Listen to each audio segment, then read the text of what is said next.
Hello friends, how are you. आपके अपने YouTube channel basics of Rajasthan GK by Mausam sir में आपका स्वागत है। दोस्तों, आज हम राजस्थान की ज्योग्राफी का या राजस्थान की इकोनॉमिक्स का एक ऐसा चैप्टर पढ़ने जा रहे हैं जो पेपर की दृष्टि से बहुत महत्वपूर्ण है। बेसिकली हम देखें तो राजस्थान पुलिस, इसके अलावा हम देखें तो जेईएन एग्ज़ाम, इसके अलावा REET level first, level second, मतलब आने वाले जितने भी एग्ज़ाम जो होने वाले हैं उन एग्ज़ाम्स के सिलेबस में ये चैप्टर मौजूद है। चैप्टर का नाम है राजस्थान में उद्योग। देखो, सिलेबस में मौजूद है तो पेपर की दृष्टि से बहुत ही महत्वपूर्ण है। बहुत क्वेश्चंस अक्सर हर एग्ज़ाम में इस चैप्टर से क्वेश्चन पूछे जाते हैं। देखो, जहाँ तक उद्योगों की मैं आपसे बात करता हूँ तो उद्योगों को हम बेसिकली दो पार्ट्स में डिवाइड करते हैं।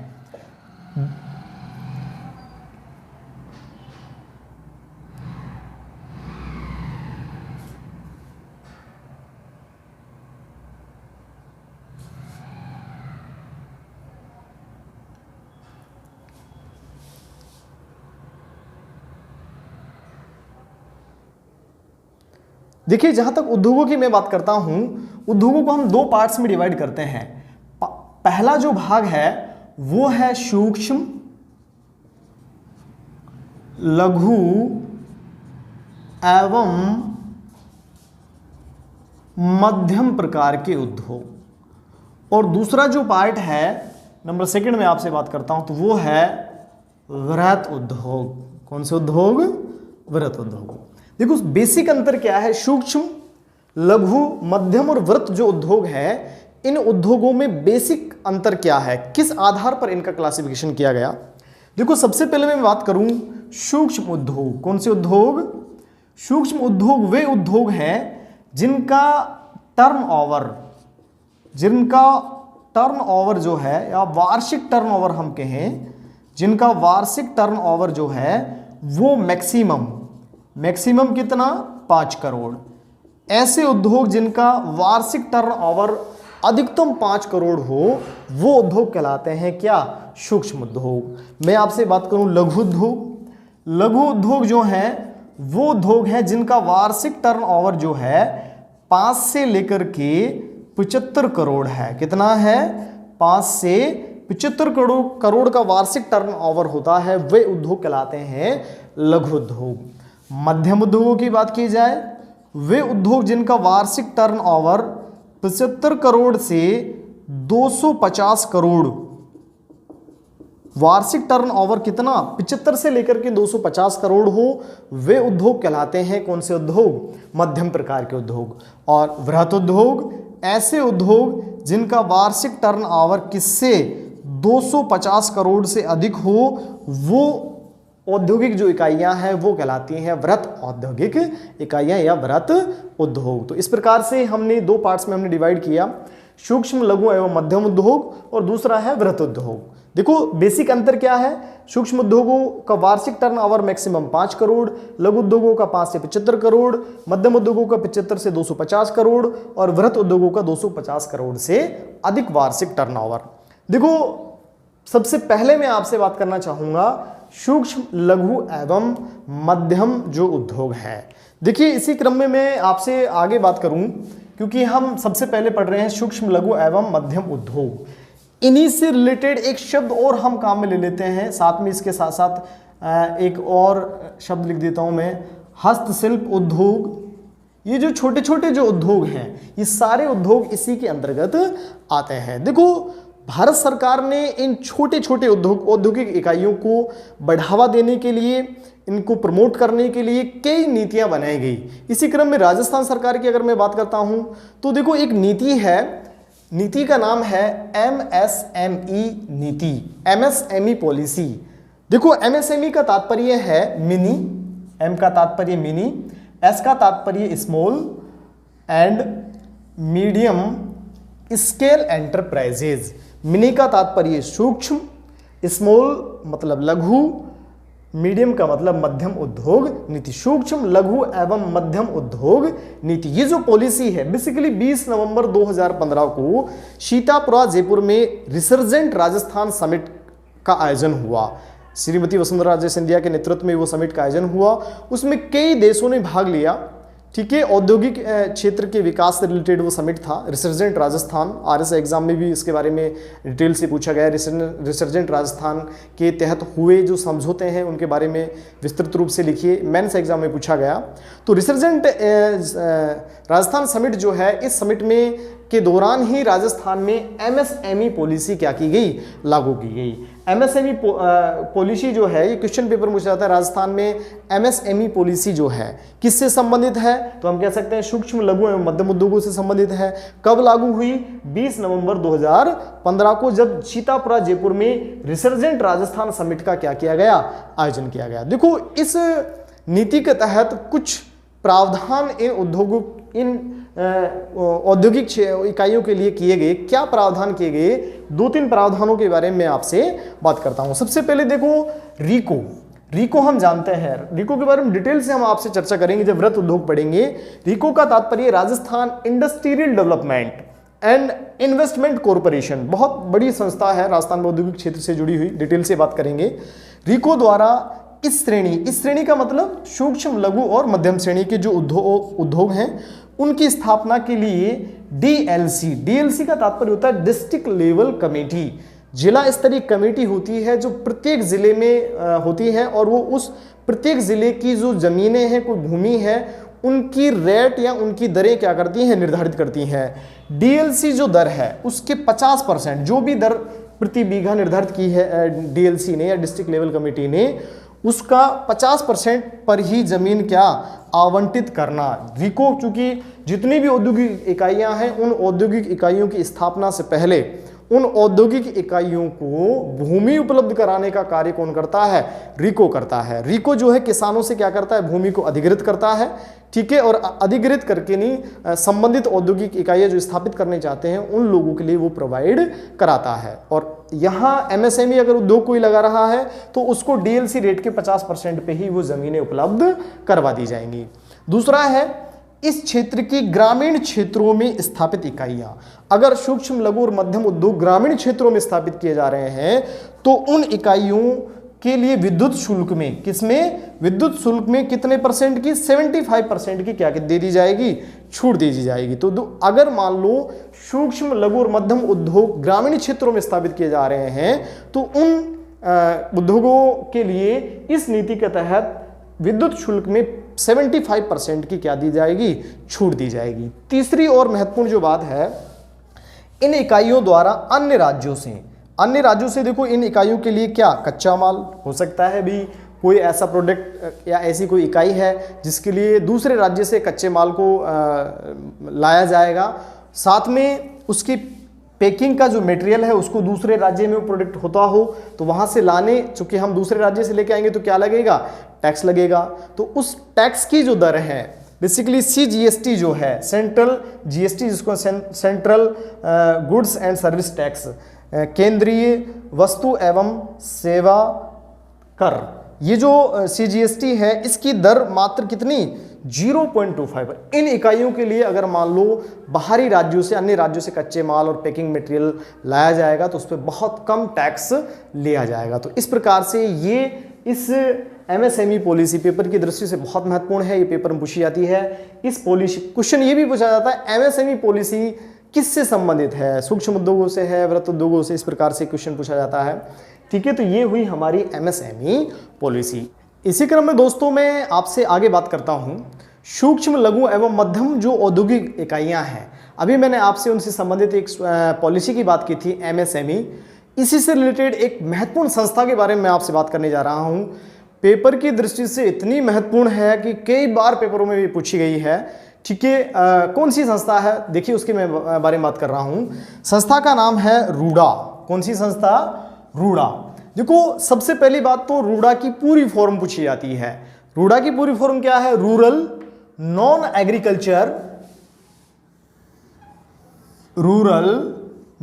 Agriculture development agency. रूरल का तात्पर्य ग्रामीण, नॉन एग्रीकल्चर का मतलब गैर कृषि, कृषि नहीं, कृषि के अलावा, डेवलपमेंट मतलब विकास और एजेंसी मतलब अभिकरण, ग्रामीण गैर कृषि विकास अभिकरण। देखिए क्वेश्चन पूछा जाता है पेपर में कि रूडा की पूरी फॉर्म क्या है, तो rural non agriculture development agency, ग्रामीण गैर कृषि विकास अभिकरण। स्थापना कब हुई? नवंबर 1995 में। रूडा की जो स्थापना है वो नवंबर 1995 में हुई और इसका मुख्यालय जो है वो कहाँ है? जयपुर में है। देखिए ये जो रूडा है इसकी स्थापना का मुख्य उद्देश्य क्या है? हम जानते हैं हमारा देश जो है मोस्टली कृषि प्रधान देश है और कृषि जो है, राजस्थान की बात की जाए तो पूर्णतः वर्षा पर आधारित कृषि है, इसलिए राजस्थान में कृषि को मानसून का जुआ बोला जाता है। कई बार वर्षा होती है, कई बार नहीं होती है। तो क्यों ना ग्रामीण क्षेत्र, चूंकि अधिकांश पॉपुलेशन ग्रामीण क्षेत्रों में रहती है, तो इन ग्रामीण क्षेत्रों में कृषि के अलावा कुछ ऐसे गैर कृषि अभिकरण या गैर कृषि संबंधित उद्योग जो है उनको क्या किया जाए? डेवलपमेंट किया जाए। इस डेवलपमेंट, इस प्रकार के कृषि के अलावा उद्योगों को डेवलपमेंट करने का कार्य कौन सी संस्था के द्वारा किया जा रहा है? रूडा के माध्यम से किया जा रहा है। देखो प्रमुख उद्देश्य क्या क्या है रूडा के? ग्रामीण क्षेत्रों में, जो कि कंप्लीटली ग्रामीण क्षेत्रों से जुड़ी हुई है, गैर कृषि, कृषि के अलावा आजीविका के साधनों का विकास। चूंकि ज्यादातर मैंने कहा पॉपुलेशन कृषि पर डिपेंड करती है, तो क्यों ना कृषि के अलावा उनको गैर कृषि आजीविका के साधनों का क्या किया जाए? उनके लिए विकास किया जाए। साथ में देखो ग्रामीण क्षेत्रों में लघु उद्योगों के विकास द्वारा ग्रामीण क्षेत्रों में स्थायी आजीविका के साधन। चूंकि हम जानते हैं भाई कृषि जो है उसमें कोई बहुत ज़्यादा स्टेबिलिटी नहीं है, मैंने कहा वर्षा हुई नहीं हुई, तो एक स्थायी आजीविका का साधन, कृषि के अलावा एक स्थायी आजीविका का साधन ग्रामीण क्षेत्रों में उपलब्ध कराना रूडा का क्या है? प्रमुख उद्देश्य है।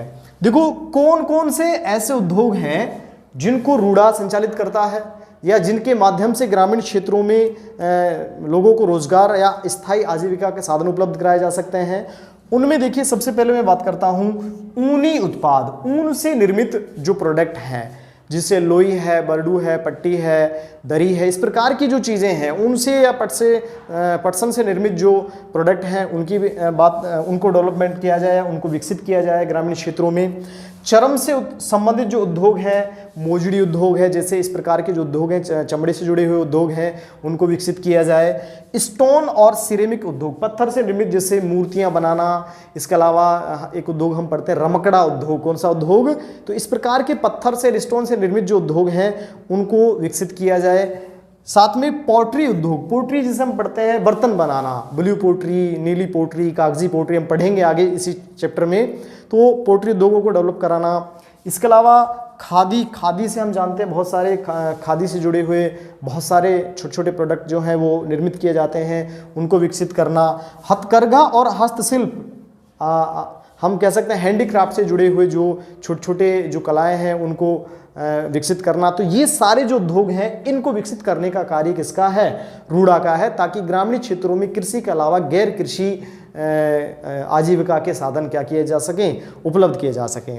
देखो रूडा क्या करता है, अभी मैं बात कर रहा था ग्रामीण दस्तकारों को, ग्रामीण क्षेत्रों में जो दस्तकार हैं, जो कलाकार हैं, जो इन उद्योगों से जुड़े हुए हैं, उन ग्रामीण दस्तकारों को संगठित करना, उनको प्रशिक्षण प्रदान करना।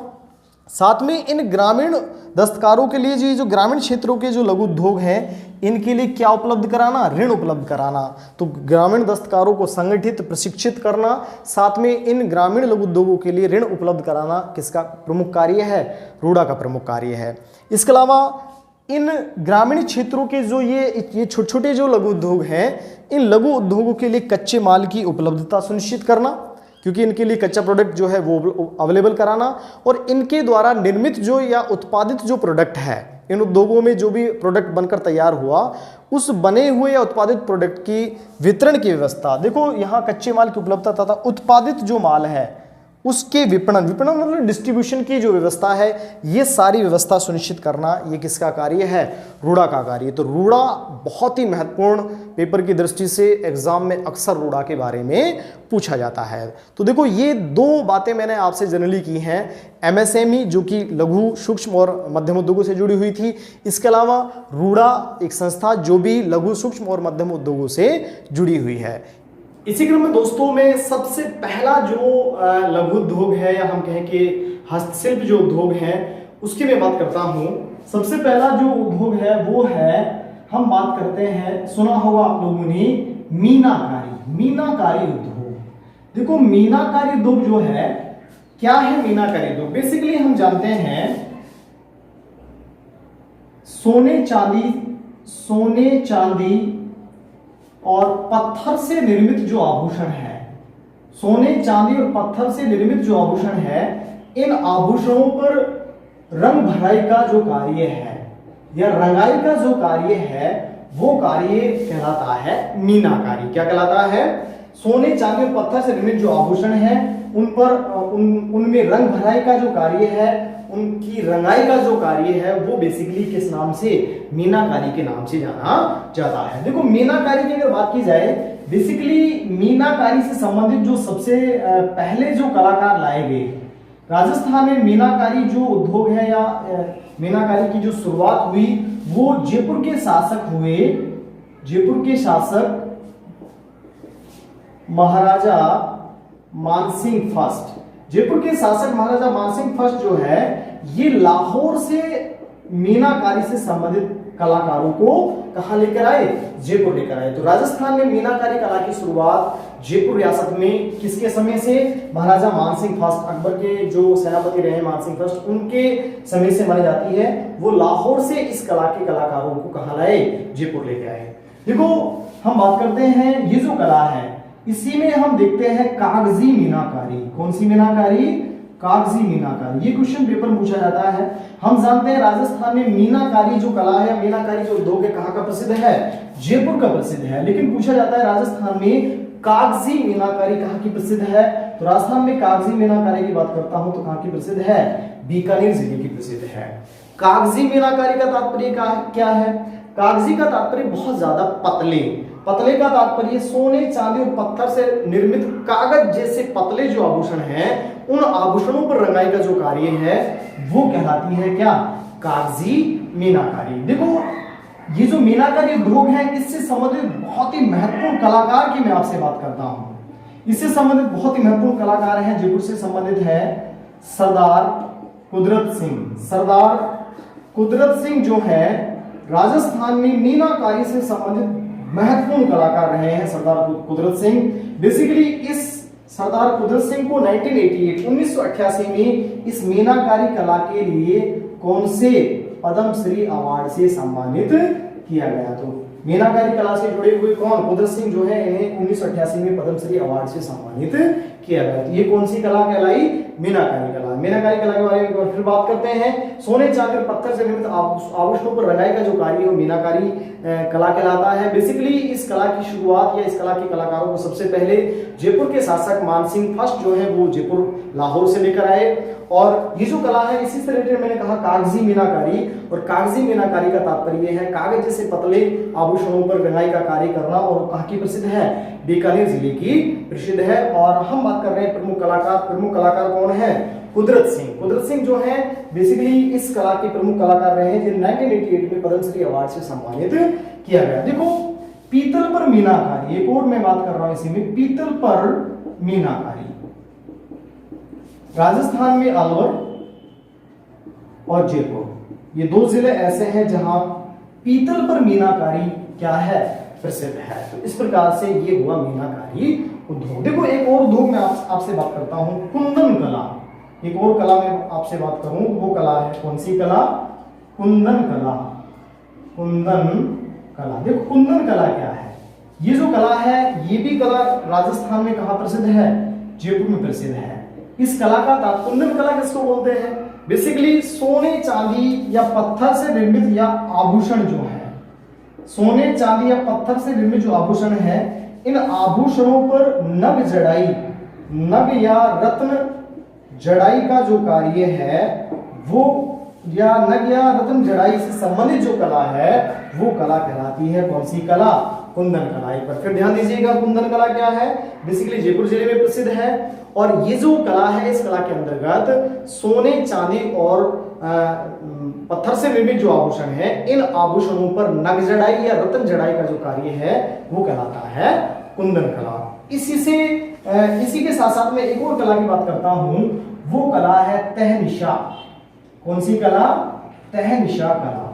बेसिकली देखो वापस में बात करता हूं, धातु से निर्मित जो आभूषण है या धातु से निर्मित जो प्रोडक्ट है उन प्रोडक्ट में हम कोई भी डिजाइन जो है उसको खोदकर उस डिजाइन में क्या धातु का तार भरना। एक बार फिर ध्यान दीजिएगा, कोई भी धातु का प्रोडक्ट है, उस धातु के प्रोडक्ट में खुदाई करके धातु का क्या भरना, तार भरना। ये जो कला है, ये कला कहलाती है तहनिशा कला। कौन सी कला? देखो, तहनिशा कला की अपन बात करते हैं, धातु पर कोई डिजाइन खोदकर उसमें क्या भरना, धातु का कोई भी पीतल का या चांदी का, सोने का तार भरना, वो कला कहलाती है तहनिशा कला। और बेसिकली तहनिशा कला जो है ये भी राजस्थान में कहाँ प्रसिद्ध है? जयपुर जिले में प्रसिद्ध है। तो देखो, जयपुर जिले में तहनिशा कला भी जयपुर जिले में प्रसिद्ध थी, कुंदन कला भी कहाँ प्रसिद्ध थी? जयपुर जिले में प्रसिद्ध थी। और मीनाकारी उद्योग भी कहाँ का प्रसिद्ध है? जयपुर जिले का ही प्रसिद्ध है। इस क्रम में दोस्तों अगली कला की मैं आपसे बात करता हूँ, बहुत ही महत्वपूर्ण कला है थेवा कला। कौन सी कला? थेवा कला। देखो, राजस्थान में थेवा कला की बात करता हूं तो थेवा कला जो है राजस्थान में कहां प्रसिद्ध है? प्रतापगढ़ जिले में प्रसिद्ध है। थेवा कला से जुड़ा हुआ जो परिवार है, प्रतापगढ़ जिले का कौन सा परिवार? सोनी परिवार। प्रतापगढ़ जिले का सोनी परिवार जो है इस कला से जुड़ा हुआ है। देखो, हम बात करते हैं थेवा कला जो है, इसकी शुरुआत जो है प्रतापगढ़ के शासक हुए हैं सावंत सिंह। सावंत सिंह के समय में नाथूलाल सोनी और राज सोनी, ये दो सोनी परिवार के व्यक्ति थे। इन्होंने इस कला का प्रयोग करके इस कला से निर्मित कलाकृति किसे भेंट की? प्रतापगढ़ के शासक सावंत सिंह को भेंट की। देखो, थेवा कला है क्या? बेसिकली कांच से निर्मित जो प्रोडक्ट है उन पर सोने चांदी की नक्काशी,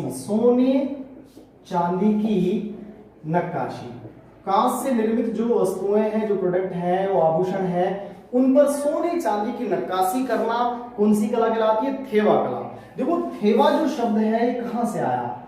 थारना और वाड़ा, दो शब्द हैं, यहां से थे और यहां से वा, ये निकल। थारना क्या होता है? देखो, कांच की कोई भी प्लेट है, इस कांच की प्लेट पर सोने या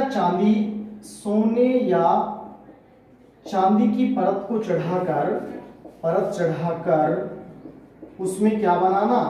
जाली बनाना। ये तो कहलाता है थारना। थारना क्या है? कांच की प्लेट पर सोने चांदी की परत चढ़ाकर उसमें क्या, किसका निर्माण करना? जाली का निर्माण करना। क्या कहलाता है? थारना कहलाता है। और वाड़ा क्या कहलाता है? ये जो कांच की प्लेट है, इसके चारों तरफ हम ये कहें कि इस कांच की प्लेट की सुरक्षा के लिए फ्रेम का निर्माण करना। कांच की प्लेट, ये जो कांच की प्लेट है, इस कांच की प्लेट की सुरक्षा के लिए सोने चांदी से निर्मित क्या? फ्रेम का निर्माण करना, ये कहलाता है वाड़ा। और यहां से बना थे वा। देखो, बेसिकली ये जो कला है, इस कला में बेल्जियम से आयातित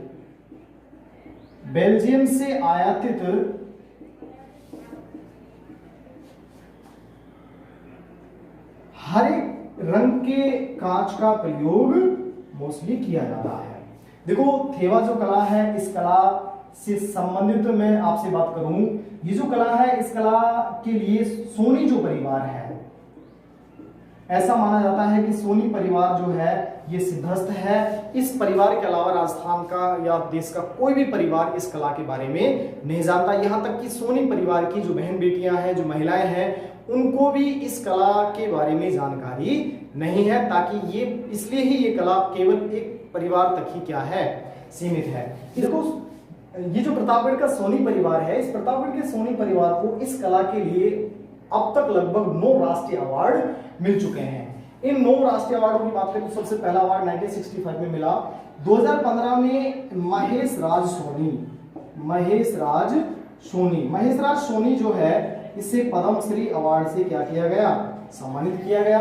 देखो, इसके अलावा इसके अन्य कलाकारों की मैं आपसे बात करूं, अन्य कलाकार कौन कौन है? देखो, वर्तमान में एक और प्रमुख कलाकार है गिरीश कुमार प्रमुख कलाकार है।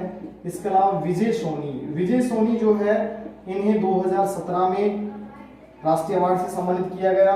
देखो ये जो कला है, इस कला पर 2002 में इस कला पर भारतीय डाक विभाग द्वारा डाक टिकट क्या किया गया, जारी किया गया। कितने रुपए का? 5 रुपए का डाक टिकट 2002 में राजस्थान सरकार, भारत सरकार द्वारा इस कला के ऊपर जारी किया गया। ये एक अंतर्राष्ट्रीय ख्याति प्राप्त कला है, बहुत ही महत्वपूर्ण कला है। पेपर की दृष्टि से एक बार फिर बात करता हूँ। थेवा कला प्रतापगढ़ के सोनी परिवार से रिलेटेड है। प्रतापगढ़ के शासक समर सिंह के समय में लगभग आज से 500 वर्ष पहले नाथूराम सोनी, राज सोनी जो इन्होंने कलाकृति इस कला से संबंधित समर सिंह को भेंट की, तब ये कला जो है प्रचलन में आई। बेसिकली इस कला के अंतर्गत कांच से निर्मित जो वस्तुएं हैं उन पर सोने चांदी का क्या किया जाता है, नक्काशी या चित्रांकन किया जाता है। देखो ये जो कला है बेसिकली इसमें 2 शब्द मैंने बात की, थारना और दूसरा वाड़ा। था और वा से यहाँ से बना क्या, थेवा। बेल्जियम से आयातित हरे रंग की कांच का प्रयोग वर्तमान में इस कला के दौरान किया जाता है। भीलवाड़ा के सोनी परिवार को इस कला हेतु अब तक 9 राष्ट्रीय अवार्ड मिल चुके हैं। बेसिकली पहला अवार्ड 1965 में मिला। 2015 में महेश राज सोनी को पद्मश्री अवार्ड से सम्मानित किया गया। गिरीश कुमार और विजय सोनी भी इस कला से रिलेटेड बहुत ही महत्वपूर्ण कलाकार हैं। 2002 में भारतीय डाक विभाग द्वारा 5 रुपए का डाक टिकट इस कला के ऊपर जारी किया गया है। इस प्रकार से दोस्तों बहुत ही महत्वपूर्ण चैप्टर हम पढ़ रहे हैं। पहली क्लास आज मैं यहीं पे समाप्त करता हूं। आगे से आप कंटिन्यू इन क्लासेस को देखते रहें। देखिए मेरे channel basics of Rajasthan GK by Mausam sir पर मैं इसी प्रकार की वीडियोस आपके लिए कंटिन्यू लेके आऊंगा, तो आप मेरे चैनल को लाइक, शेयर और सब्सक्राइब जरूर कर लें। सभी बच्चों को इसका फायदा मिले ये मैं चाहता हूं, तो कम से कम ऐसे अपेक्षा मैं आपसे रखता हूं। ऐसा नहीं कि केवल खुद ही खुद देख रहे हो, तो स्वार्थी ना बनकर आप अपने सभी साथियों को इसका बेनिफिट दिलाएं। धन्यवाद।